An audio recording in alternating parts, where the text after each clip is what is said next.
My dear students, welcome back to my YouTube channel.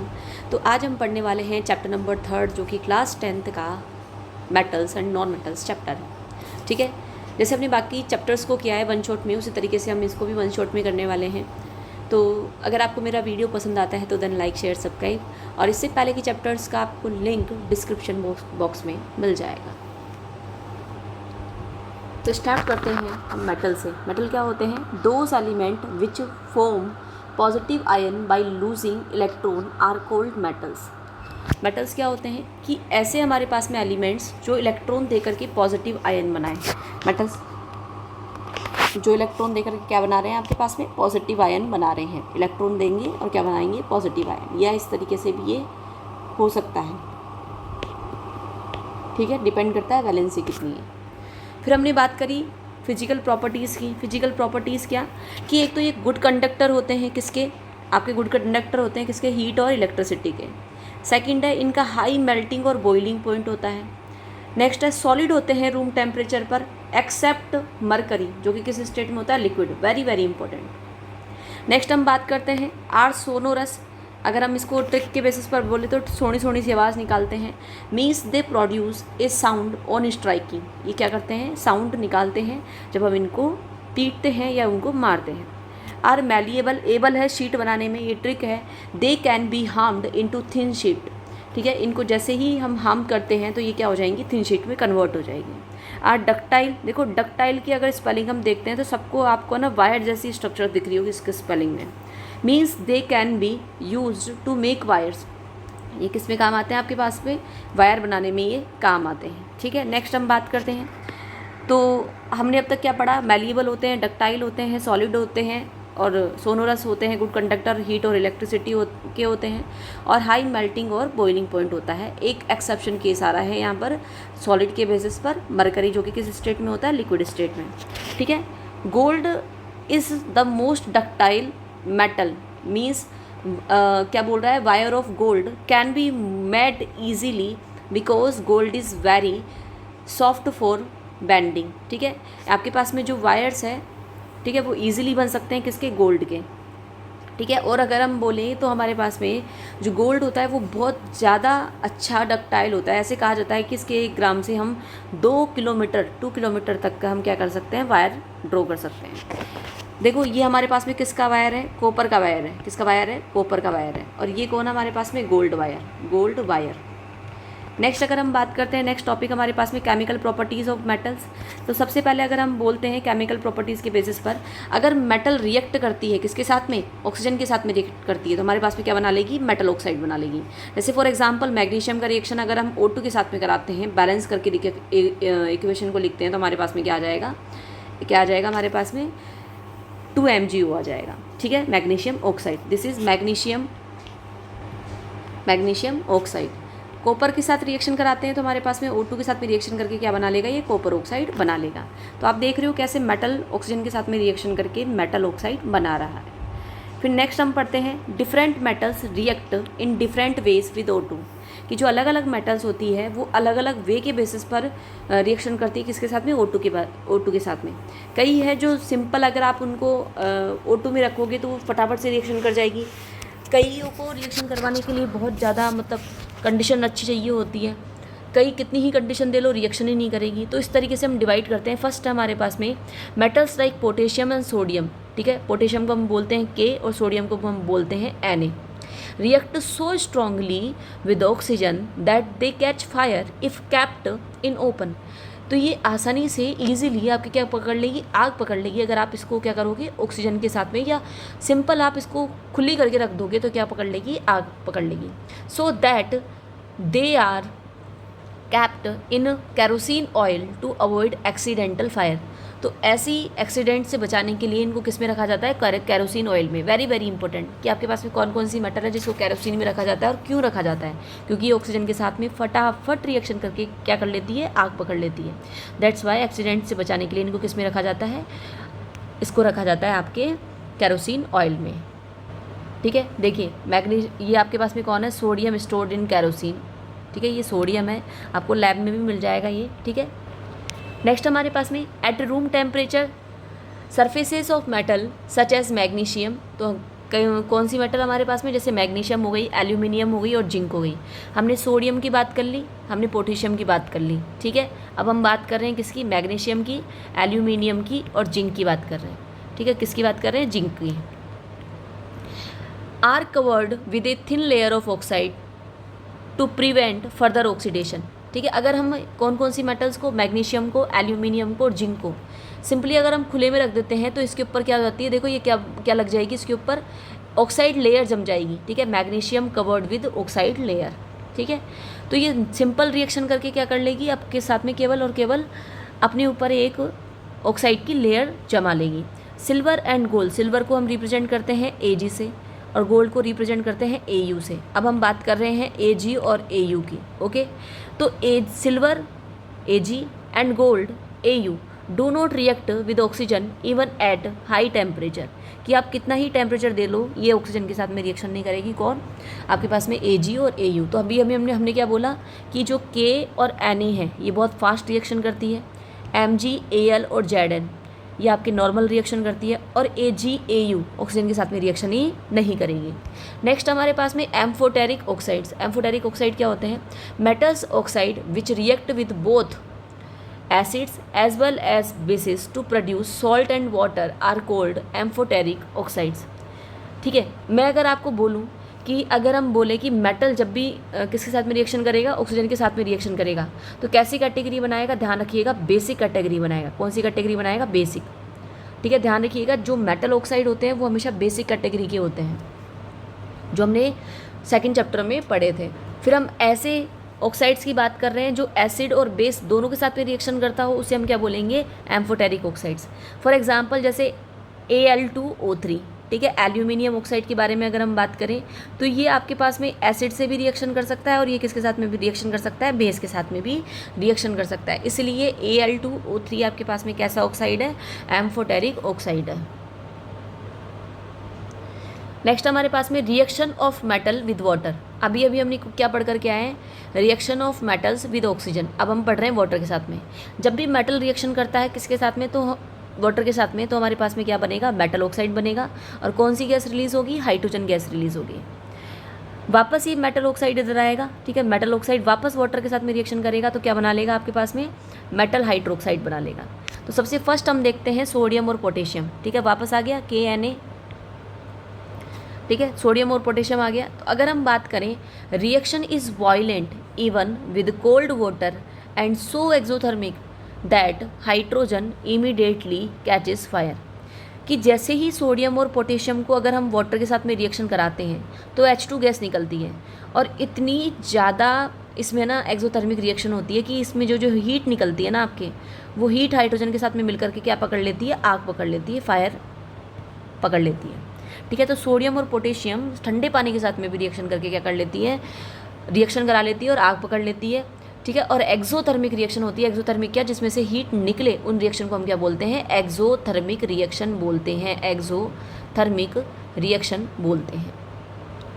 उसी तरीके से आप पोटेशियम वाली रिएक्शन को देख रहे हो, 2K + 2H2O क्या बन जाता है हमारे पास में, 2KOH + H2 + हीट निकल रही है, तो हमारे पास में क्या हो जाएगा, एक्सोथर्मिक रिएक्शन। फिर अगर हम कैल्शियम के साथ में रिएक्शन कराते हैं, ठीक है, कैल्शियम के साथ में जैसे हमने रिएक्शन कराई तो हमारे पास में क्या हो जाएगा कि ये लेस वॉयलेंट होती है, ठीक है, हाइड्रोजन टू कैच फायर, ठीक है। तो ऐसा नहीं है कि ये रिएक्शन नहीं करेगा, पर रिएक्शन करेगा, पर इसमें आग नहीं लगेगी, ये फायर को कैच नहीं करेगा, क्योंकि इसमें से जो रिएक्शन निकलती है वो बहुत, मतलब जो हीट निकलती है वो बहुत ही क्या होती है, आपके पास में लेस वॉयलेंट होती है, एकदम से नहीं निकलती, ठीक है। इसमें जो आग लगने के चांसेस होते हैं वो क्या हो जाते हैं, कम हो जाते हैं, ठीक है। रिएक्शन तो हो रही है, अभी हमें क्या क्या पढ़ा, K पढ़ लिया, Na पढ़ लिया, Ca आ गया। अब हम पढ़ रहे हैं एल्यूमिनियम और आयरन के साथ में रिएक्शन।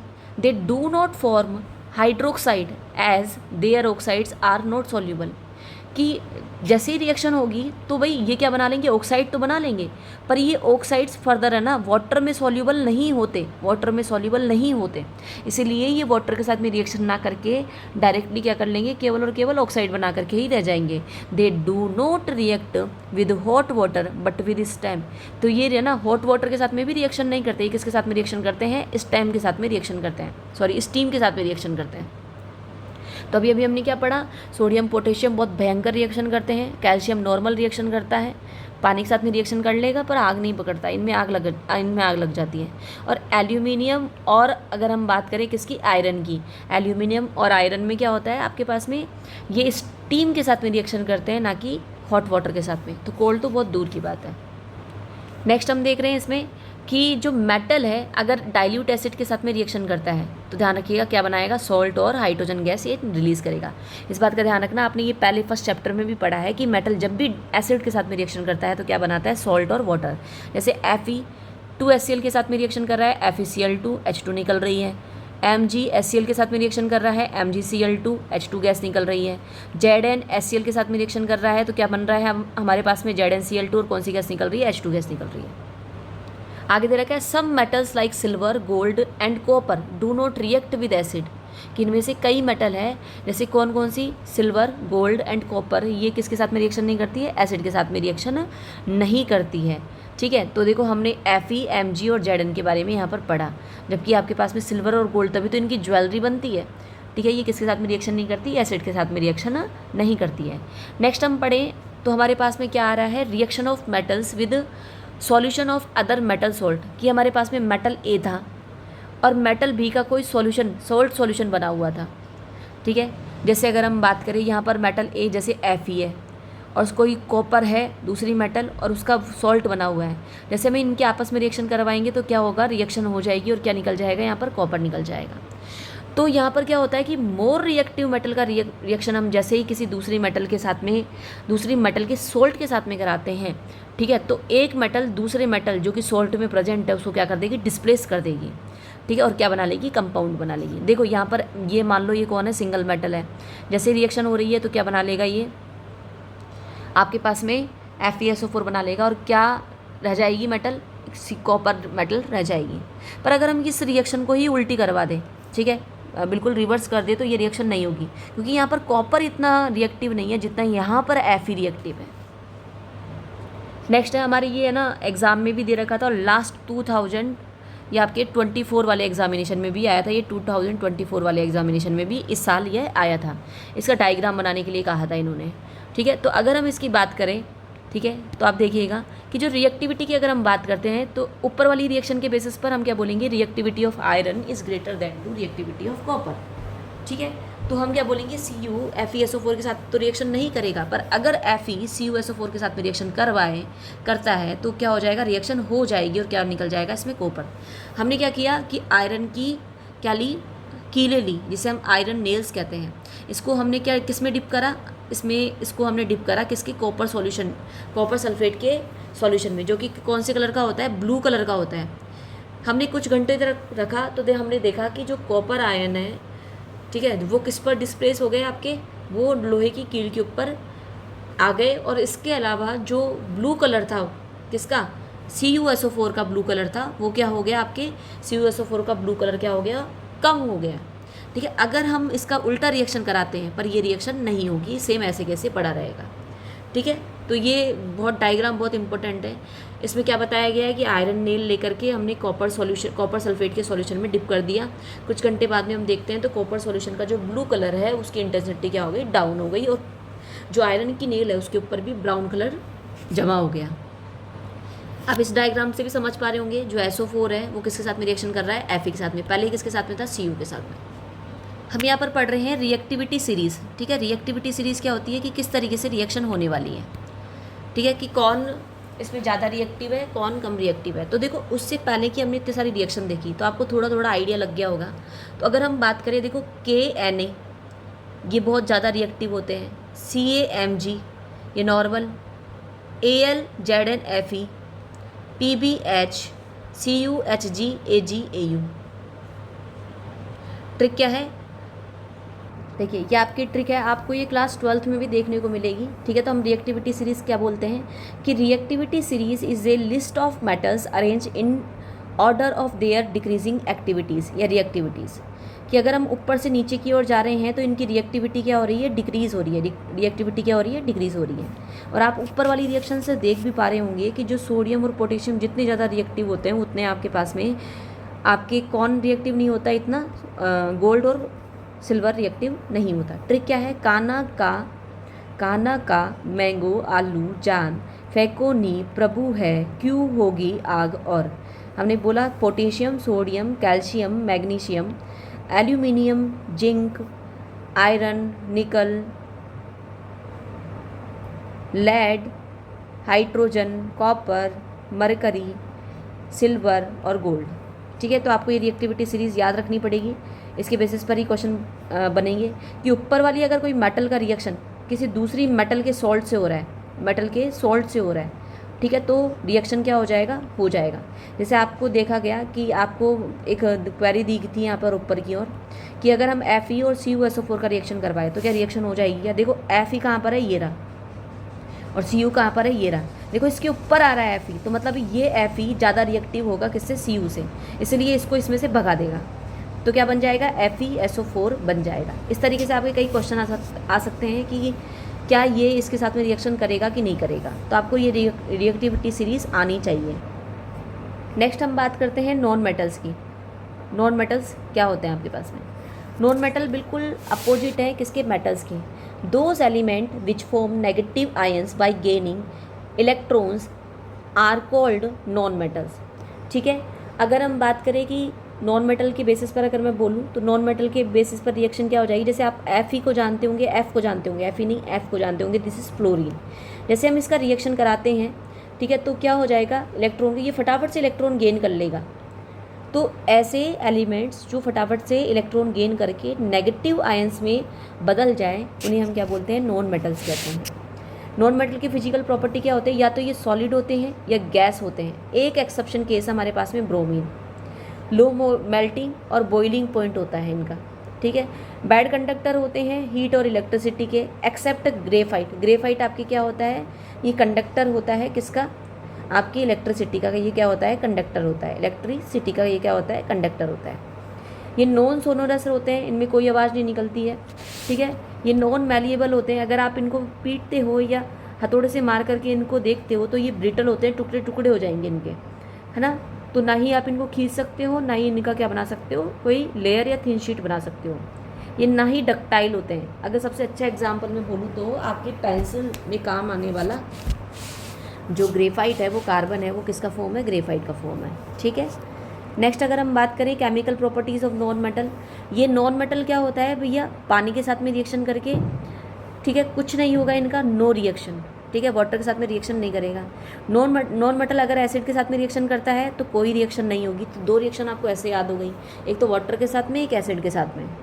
नेक्स्ट हम बोले अगर नॉन मेटल का रिएक्शन अगर हम ऑक्सीजन के साथ में कराते हैं तो हमारे पास में क्या बन जाएगा, नॉन मेटल ऑक्साइड। ध्यान रखना, मेटेलिक ऑक्साइड बेसिक कैटेगरी था, ये कैसी कैटेगरी का आएगा, एसिडिक कैटेगरी का। इस बात का आप ध्यान रखिएगा। ठीक है, कौन सी कैटेगरी का जाएगा, एसिडिक कैटेगरी का, मतलब इनका नेचर कैसा होगा, एसिडिक। अगर नॉन मेटल का रिएक्शन मैं मेटल के साथ में कराती हूँ, नॉन मेटल का रिएक्शन अगर मैं मेटल के साथ में कराती हूँ, जैसे फॉर एग्जांपल Na+, ये कौन है, मेटल, इसको मैं इसके बेसिस पर लिख देती हूँ। F- कौन है, नॉन मेटल, और मेटल कौन होती है आपके पास में, Na+। या अगर आप इसको Cl- लो तो भी सही है। तो क्या बन जाएगा, NaCl बन जाएगा। क्या बना लेता है ये, सोल्ट बना लेता है, या फिर क्या बना लेता है, मेटल ऑक्साइड, क्योंकि ऑक्सीजन भी क्या होती है आपके पास में, नॉन मेटल होती है। ओके, देखिए जैसे Na और Cl क्या बना रहा है, NaCl बना रहा है। अब आयोनिक कंपाउंड क्या होते हैं, जो मैंने अभी अभी आपको ऊपर बताया ना, Na+Cl-, उसको ही हम किस में देखेंगे, आयोनिक कंपाउंड्स में देखेंगे। The compounds formed by the transfer of electron from a metal to a non metal are called ionic compound. अगर हम मेटल की नॉन मेटल के साथ में रिएक्शन करा दें तो हमारे पास में क्या बनता है, आयोनिक कंपाउंड बनता है। ठीक है, आयोनिक कंपाउंड जो बनते हैं वो कंप्लीट ट्रांसफर ऑफ इलेक्ट्रॉन से बनते हैं। प्रॉपर्टीज़ क्या होती है, सॉलिड होते हैं, हार्ड होते हैं, हाई मेल्टिंग और बॉइलिंग पॉइंट होते हैं। जैसे फॉर एग्जांपल आपके घर का नमक, ठीक है, सॉल्यूबल होते हैं वाटर में और insoluble in petrol and kerosene, क्योंकि वाटर क्या होता है आपके पास में H+ और OH-। और आयोनिक कंपाउंड भी किसी में प्लस, किसी में क्या रहता है, प्लस रहता है, और किसी में क्या रहता है, माइनस रहता है। देखो प्लस वाला, ठीक है, माइनस वाले में क्या हो सकता है, आराम से घुल सकता है। तो ध्यान रखना, जिसकी कैटेगरी आयोनिक हो वो आयोनिक में घुल जाएगा।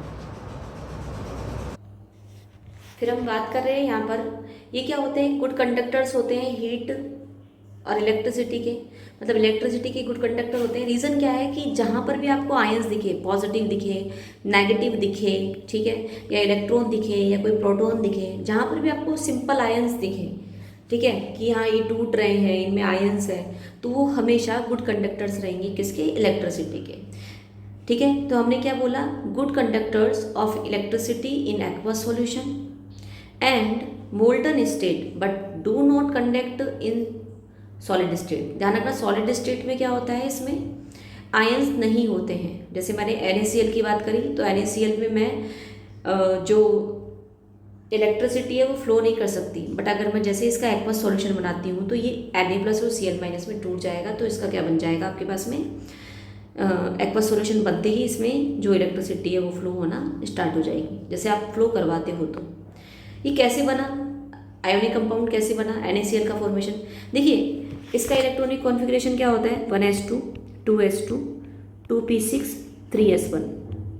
आउटर मोस्ट में कितने इलेक्ट्रॉन है इसके, एक इलेक्ट्रॉन है, ये एक इलेक्ट्रॉन निकाल देगा। देखो टू इलेक्ट्रॉन आ रहे हैं इसमें, इसमें कितने इलेक्ट्रॉन है, 8, और ये लास्ट वाला एक इलेक्ट्रॉन। जैसे ही इलेक्ट्रॉन देता है तो कितना रह जाता है, 2 और 8, जो कि क्या है, स्टेबल ऑक्टेट है। उसी तरीके से अगर मैं क्लोरीन का इलेक्ट्रॉनिक कॉन्फ़िगरेशन लिखती हूँ तो मेरे पास में आएगा 1s2 2s2 2p6 3s2 और 3p5। ठीक है, तो अगर मैं इसके आउटर मोस्ट इलेक्ट्रॉन की बात करती हूँ तो हमारे पास में आउटर मोस्ट इलेक्ट्रॉन में देखो 2 तो ये रहे और 8 ये रहे और 7 इसके आउटर मोस्ट में। अब ऑक्टेट कंप्लीट करने के लिए 8 इलेक्ट्रॉन होने के लिए इसमें कितने इलेक्ट्रॉन की जरूरत पड़ेगी, हमको 1 इलेक्ट्रॉन की।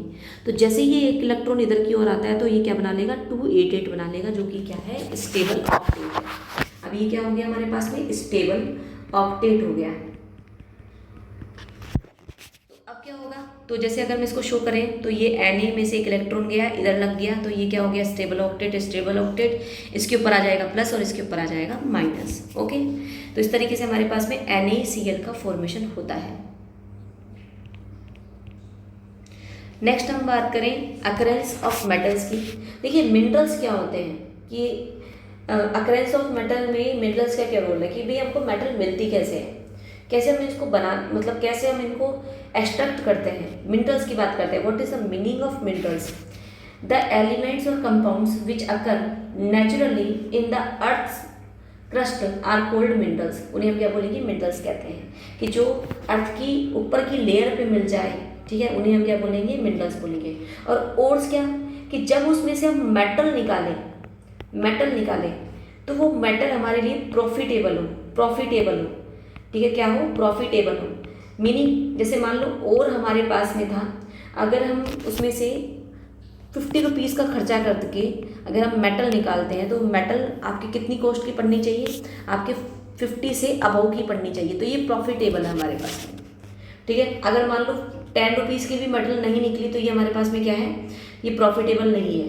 तो ऐसे मिनरल्स जिनमें से अगर हम मेटल को एक्सट्रैक्ट करते हैं तो हमारे लिए प्रॉफिटेबल हो, उसे ही हम क्या बोलते हैं, ओर्स बोलते हैं। Minerals that contain very high percentage of particular metal and the metal can be profitably extracted from it.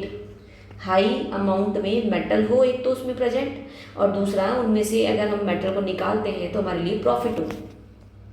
Such minerals are called, क्या बोलेंगे हम, ओर्स बोलेंगे। तो देखिए हमने इसको 3 पार्ट्स में डिवाइड कर दिया, KNaCaMgAl। ठीक है, ये आपके पास में very reactive metals, not found in free state, कभी भी फ्री स्टेट में नहीं मिलेगी क्योंकि रिएक्शन ही, ये रिएक्टिव भी बहुत ज़्यादा होती है। इसको आप किससे एक्सट्रैक्ट करते हो, किससे निकालते हो, इलेक्ट्रोलाइसिस मेथड से। सेकंड नंबर पे आती है आपके पास में Zn Fe Pb Cu Hg। ये आपके मॉडरेटली रिएक्टिव है, मतलब बीच बीच की रिएक्टिव है, हाँ रिएक्शन कर लेती है। मोस्टली किस फॉर्म में मिलती है, सल्फाइड और ऑक्साइड की फॉर्म में और कार्बोनेट की फॉर्म में मिलती है। आप इसको रिडक्शन कराते हो ऑक्सीजन का, कार्बन का यूज़ करके। और लीस्ट रिएक्टिव मेटल की अगर मैं बात करूँ तो लीस्ट रिएक्टिव मेटल कौन सी हो जाएगी, मेरे पास में Ag और Au, जो कि क्या है हमारे पास में लीस्ट रिएक्टिव है। ये आपको फ्री स्टेट में मिलती है, ठीक है, रिएक्शन नहीं करेगी तो क्या होगी, फ्री स्टेट में मिलती है।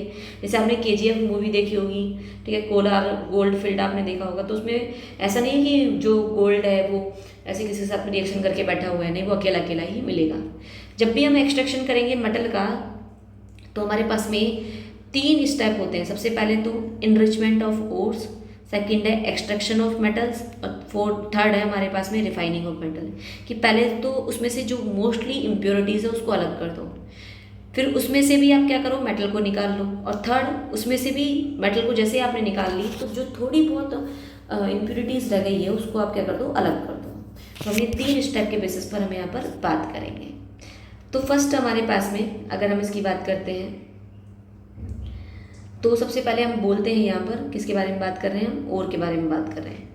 देखो कंसंट्रेशन ऑफ ओर, सबसे पहले तो आप इसमें से इम्प्योरिटीज निकाल लेते हो। तो हम तीनों का अलग अलग तरीके से क्या कर रहे हैं, हम तीनों का अलग अलग तरीके से क्या कर रहे हैं, एक्सट्रैक्शन कर रहे हैं। जो मीडियम वाली है, जो आपके पास में मॉडरेट वाली है, जो आपके पास में लो वाली है, जो हाई वाली है। ठीक है, तो अगर हाई रिएक्टिविटी वाली है उसको हम इलेक्ट्रोलाइसिस करते हैं। इलेक्ट्रोलाइसिस करते ही आपके पास में क्या आ जाएगी, प्योर मेटल आ जाएगी। ठीक है, अब देखो मैं डायरेक्टली लो वाले पे आ रही हूँ। लो वाले पे जैसे ये किस फॉर्म में मिलती है आपको, सल्फाइड फॉर्म में मिलती है। सल्फाइड का हमेशा हम क्या करते हैं, रोस्टिंग, इसको ध्यान रखना, अभी हम यहाँ पढ़ेंगे इसको। और रोस्टिंग के बाद में हम क्या करते हैं, इसमें रोस्टिंग के बाद में हम इसका रिडक्शन करके ठीक है, रिडक्शन करके क्या निकाल लेंगे, मेटल निकाल लेंगे, और मेटल की क्या कर लेंगे, रिफाइनिंग कर लेंगे, उसको में और प्योर स्टेप ले आएंगे। जो मीडियम वाले होते हैं वो आपके या तो कार्बोनेट फॉर्म में मिलेंगे जैसे ZnCO3, और सल्फाइड जो और होते हैं वो आपके पास में क्या है, हमारे पास में ZnS की फॉर्म में मिलते हैं। तो कार्बोनेट वाले का हम क्या करते हैं, कैल्सिनेशन। देखो C for carbonate, C for calcination, और कौन सी गैस निकलती है, CO2 गैस निकलती है। और सल्फाइड वाले का S फॉर सल्फाइड, और S फॉर क्या हो जाएगा, रोस्टिंग। ये देखो S आ रहा है इसमें, और कौन सी गैस निकलती है इसमें से, SO2 गैस निकलती है। ठीक है, जैसे ही आप यहाँ पर आते हो तो हमको देखो क्या करना है, साम दाम दंड भेद करके किस में कन्वर्ट करना है, इसको ऑक्साइड में कन्वर्ट करना है। जैसे हम ऑक्साइड में कन्वर्ट कर लेंगे फिर हम इसका क्या कर देंगे, रिडक्शन का मतलब क्या होता है, ऑक्सीजन को बाहर निकालना। फिर जैसे रिडक्शन करते हैं तो हमारे पास में मेटल मिल जाएगी, और मेटल का क्या कर लेंगे, हम प्यूरिफिकेशन कर लेंगे। ठीक है, हमने 2 प्रोसेस देखे अभी कौन कौन से, एक तो हम बात कर रहे हैं किसकी, कैल्सिनेशन की, और एक हम बात कर रहे हैं रोस्टिंग की। कैल्सिनेशन किसका करते हो आप, कार्बोनेट का। रोस्टिंग किसका करते हो, आप करते हो सल्फाइड का। कैल्सिनेशन में एब्सेंस ऑफ एयर होती है, एब्सेंस ऑफ एयर या लिमिटिंग एयर दी जाती है, O2 दी जाती है। और इसमें क्या होती है, आपके पास में प्रेजेंस ऑफ एयर होती है, ठीक है, प्रेजेंस ऑफ एयर होती है। अगर मैं इसकी रिएक्शन कराऊँ आपके पास में तो देखो ZnCO3, जैसे ही इसका रिएक्शन कराओगे आप ZnO बन जाएगा, और साथ में क्या निकल जाएगा, CO2 गैस निकल गई, CO2 गैस। और अगर मैं इसका कराऊँ तो मेरे पास में ZnS प्लस O2 क्या हो जाएगा, मेरे पास में ZnO प्लस SO2 गैस निकल गई। तो इस तरीके से आप ये जो मैंने लिखवाया है ना अभी यहाँ पर, इसको बहुत ध्यान रखना पड़ेगा आपको। ठीक है, मैं तो कुछ और ही बन गया। तो हमने यहाँ तक बात कर ली कार्बोनेट ओर की और सल्फाइड ओर की। नेक्स्ट हम बात करते हैं कि जब भी हम एक्सट्रैक्शन करते हैं तो कुछ स्टेप्स इसमें क्या होते हैं, इन्वॉल्व होते हैं। जैसे गैंग वर्ड क्या बताता है कि ores are usually contaminated with large amount of impurities such as soil and sand. ठीक है, बहुत सारी इम्प्योरिटीज़ होती है, उसे ही हम क्या बोलते हैं, गैंग बोलते हैं। रोस्टिंग के बेसिस पर बात करें, देखो रोस्टिंग और कैल्सिनेशन आ गया, वेरी वेरी इंपॉर्टेंट। देखो रोस्टिंग किसका करते हैं, सल्फाइड ओर का। हम क्या लेते हैं, एक्सेस एयर लेते हैं, स्ट्रांगली हीट करते हैं, किस में कन्वर्ट हो जाएगा, ZnO में, मतलब ऑक्साइड में कन्वर्ट हो गया। कौन सी गैस निकल रही है, SO2। तो मैंने आपको 4 चीज़ें बता दी और 5वां इसका एग्जाम्पल हो जाएगा। कैल्सिनेशन किसका करते हैं, कार्बोनेट ओर्स का। क्या होती है इसमें, लिमिटेड एयर होती है या एब्सेंस ऑफ एयर होती है। ठीक है, क्या बन जाएगा हमारे पास में, ये मेटल ऑक्साइड बन जाएगा, और क्या निकल जाएगी आपके पास में, CO2 गैस निकल जाएगी। नेक्स्ट अगर हम रिडक्शन की बात करते हैं तो जैसे ही आपके पास में मेटल ऑक्साइड आती है उसका हम कार्बन के साथ में रिएक्शन करके और क्या बना लेंगे, मेटल बना लेंगे, और क्या निकल जाएगा, CO निकल जाएगा। रिफाइनिंग ऑफ मेटल की बात करते हैं। रिफाइनिंग ऑफ मेटल्स क्या होते हैं, the most widely used method for refining impure metal is electrolytic refining. कि ऐसा मेथड है ये हमारे पास में जो हम मोस्टली यूज़ करते हैं। इसमें जो हमारे पास में इम्प्योर होते हैं, ठीक है, इम्प्योर होती है वो तो उसका तो हम बनाते हैं एनोड। ये कौन है हमारे पास में, इम्प्योर मेटल। और जो प्योर होती है उसका हम क्या बनाते हैं, कैथोड। ठीक है, जैसे हमको मान लो कॉपर का करना है, ठीक है, जैसे मान लो हमको क्या करना है, कॉपर का करना है, तो हम ये भी क्या लेंगे, कॉपर ही लेंगे। और इसका जो सॉल्यूशन लेंगे वो भी क्या लेंगे, कॉपर का ही भाई बंधु लेंगे, दिस इज CuSO4। ठीक है, ये कौन है मेरे पास में, प्योर Cu है, ये कौन है, इम्प्योर Cu है।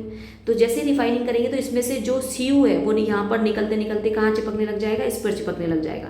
तो ये मेटल तो पतली होती जाएगी और ये मेटल क्या होती जाएगी आपके पास में, मोटी होती जाएगी। ठीक है, तो मैं आपको याद कराने की अगर टिक बताऊँ तो क्या हो जाएगी मेरे पास में, पीसी का मतलब प्योर और कैथोड, और ये क्या हो जाएगा, इम्प्योर मेटल के बेसिस पर IA। तो आप इस तरीके से पीसी के नाम से याद कर लो, दूसरा अपने आप याद रह जाएगा, प्योर कैथोड। नेक्स्ट अगर हम बात करते हैं एनोड, इम्प्योर कॉपर होता है, कैथोड पर कौन होता है आपके पास में, प्योर होता है, मैंने आपको पीसी बताया। इलेक्ट्रोलाइट आप क्या लेते हो कि जो भी आपके पास में अगर हम कॉपर का कर रहे हैं तो हम क्या ले लेंगे यहाँ पर, कॉपर सल्फेट, और उसमें क्या मिला देंगे, थोड़ा सा एसिड मिला देंगे। जैसे आप करंट को पास करते हो तो जो इम्प्योर मेटल है उसमें से जो मेटल है वो इलेक्ट्रोलाइट में क्या हो जाएगी, डिसॉल्व हो जाएगी। कहाँ से आ रही है, एनोड से। Equivalent amount of pure metal from the electrolyte is deposited at cathode. तो जो इलेक्ट्रोलाइट है पहले क्या हुई, देखो इसमें से जो इम्प्योर मेटल थी वो इधर निकल करके इसमें से आयन इधर किस में आ गए, इसमें आ गए। कौन है ये, इलेक्ट्रोलाइट है। फिर इलेक्ट्रोलाइट में से जो आयन है वो कहाँ चले गए, ऊपर की ओर चले गए। कहाँ पर, कैथोड पर चले गए।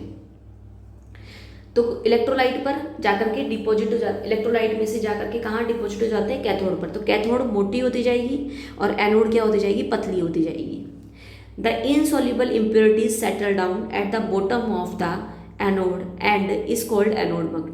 तो देखो यहाँ से क्या हो रही है, यहाँ से अगर मैं बात करूँ इसकी, यहाँ से देखो ये Cu+ निकले जा रहा है, तो जो इम्प्योरिटीज़ है यहाँ पर आकर के इकट्ठी हो जाती है। इसे ही मैं क्या बोलूँगी, एनोड मड। नेक्स्ट हमारे पास में कोरोजन क्या होता है कि सरफेस, जो भी मेटल्स है उसकी सरफेस, ठीक है, जैसे फॉर एग्जांपल आयरन, उसके ऊपर मॉइस्ट एयर अगर लॉन्ग टाइम तक रहती है तो उसकी जो चमक है वो खराब होने लग जाती है और उसकी लाइफ भी क्या हो जाएगी, कम। The surface of some metal such as iron is corrode when they are exposed to moist air for a long period of time. ठीक है, फर्स्ट है कि जो सिल्वर है वो जैसे अगर ऐसे एयर और वाटर के कांटेक्ट में आती है तो वो सिल्वर सल्फाइड बना लेती है, जो कि कौन से कलर का होता है आपके पास में, ब्लैक कलर का होता है। अगर आपने देखा होगा तो अपनी मम्मी की पैरों की पायल चांदी की होती है पर वो कई बार काली पड़ जाती है। सेकंड है कॉपर। ठीक है, जो पूजा के बर्तन होते हैं वो मोस्टली तांबे के बने हुए होते हैं, कॉपर के बने हुए होते हैं। जैसे उनके पास में उनके ऊपर कार्बन डाइऑक्साइड की लेयर जमती है तो वो क्या बना लेंगे आपके पास में, कॉपर कार्बोनेट बना लेंगे। ये होता है आपके पास में ग्रीन कलर का। ठीक है, और आयरन होता है जैसे ही मॉइस्ट और एयर के कांटेक्ट में आता है तो इसके ऊपर एक ब्राउन कलर की लेयर बन जाती है। देखिए ये यहाँ पर ग्रीन कलर दे रखा है, ठीक है, ब्राउन कलर की लेयर बन जाती है, वो उसे हम क्या बोलते हैं, रस्ट बोलते हैं। अब देखो हमको प्रिवेंशन करना है तो कैसे करेंगे, हम है ना पेंटिंग कर सकते हैं उसके ऊपर, ऑयलिंग कर सकते हैं, ग्रीसिंग कर सकते हैं, गैल्वेनाइजेशन कर सकते हैं, क्रोम प्लेटिंग कर सकते हैं और अलॉयज बना सकते हैं। गैल्वेनाइजेशन का मतलब क्या हो जाएगा हमारे पास में कि स्टील और आयरन को, ठीक है, जिंक के साथ में अगर हम मिलाएं और उसके ऊपर एक कोटिंग कर दें, उसे हम क्या बोलेंगे, galvanization. It is a method of protecting steel and iron from rusting by coating them with a thin layer of zinc. Alloy क्या होते हैं कि अगर आप 2 या 2 से ज़्यादा मेटल और नॉन मेटल को मिक्स कर दो और एक उसका होमोजीनियस मिक्सर बना दो। होमोजीनियस मिक्सचर के बारे में हमने पहले बात कर ली थी, क्लास 9 में भी आपके आता है ये, तो उसको हम क्या बोलेंगे, अलॉय। ठीक है, उसको हम क्या बोलेंगे, अलॉय बोलेंगे। जैसे आयरन को अगर मैं कार्बन के साथ में मिक्स कर दूं, ठीक है, तो बहुत अच्छी अमाउंट में ये क्या हो जाता है, स्ट्रॉन्ग हो जाता है। स्टील कैसे बनता है, आयरन और निकल और क्रोमियम को मिलाने से स्टील बनता है। ब्रास किससे बनता है, कॉपर और जिंक को मिलाने से क्या बनता है, ब्रास बनता है। ब्रोंज किससे बनता है, कॉपर और टिन को मिलाने से क्या बनता है, ब्रोंज बनता है। ठीक है, तो इस तरीके से हमारा ये chapter number 3 metals and non metals complete होता है। If you like my video then like, share and subscribe. Thank you so much to all.